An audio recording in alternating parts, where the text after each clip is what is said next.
There once lived a woman who collected failures like others collect precious stones, not physical objects, but memories, carefully preserved instances where the world had not bent to her will.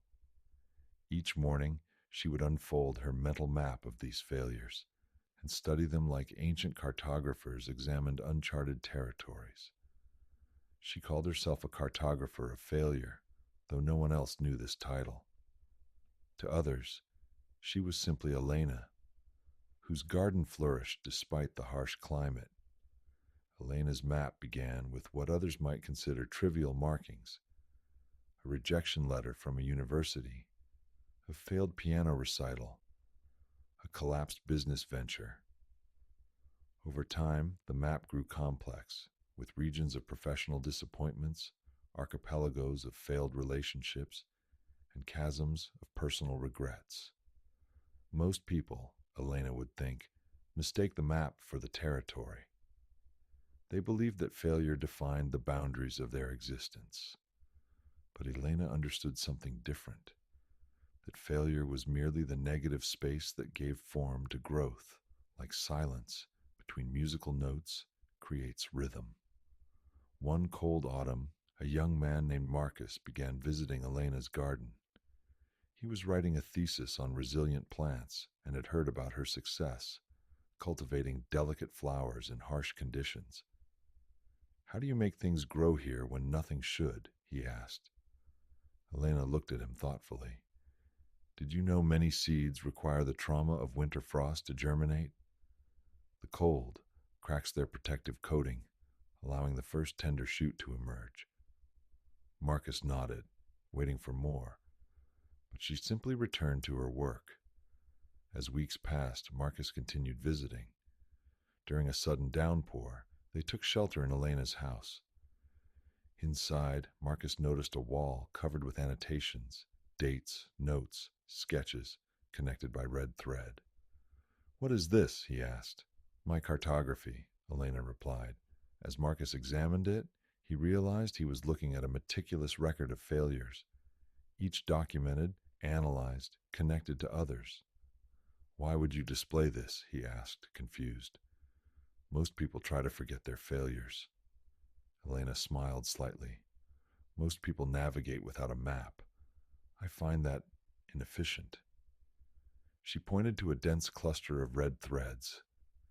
This was a 3-year period developing an irrigation system. 17 distinct failures. Her finger moved to a small green shoot drawn beside the last failure. The 18th attempt succeeded and is now used across the region.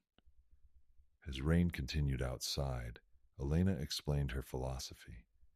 Each failure was not a destination, but a landmark that revealed the contours of possibility.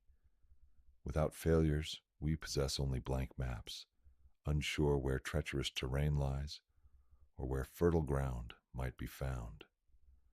"I've learned to read the language of failure," she said. "When something fails, it speaks to us. Not in the language of defeat most people hear, but in the dialect of direction. It says, not this way, but perhaps that way." Marcus looked at the wall with new eyes.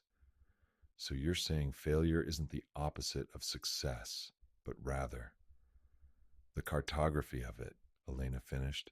"How can you navigate towards something if you don't know where you've already been?" In the months that followed, Marcus began his own modest mapping project. At first it felt uncomfortable, like reopening old wounds. But gradually, he began seeing patterns in his failures. Each unsuccessful experiment contained data, not just disappointment. On his final visit before publishing his research, Marcus brought Elena a gift: a rare flowering plant notoriously difficult to grow. "The nursery owner said it would be impossible in this climate," he smiled.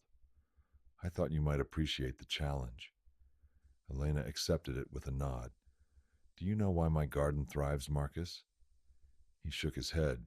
"Because everything growing here succeeded only after I learned its particular way of failing. Some plants fail from too much water, others from too little. Some need cold shock, Others wither at first frost. There is no universal failure, only specific ones pointing toward specific paths of growth. She placed the challenging plant in a prominent spot. People are no different. We each have our own way of failing that points toward our unique way of flourishing.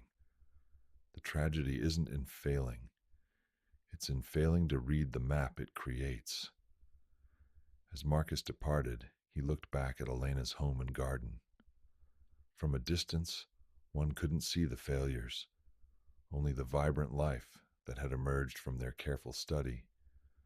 The garden itself had become a living map, each flourishing plant marking where understanding had grown from the rich soil of failure. And isn't that, he thought, the most profound cartography of all?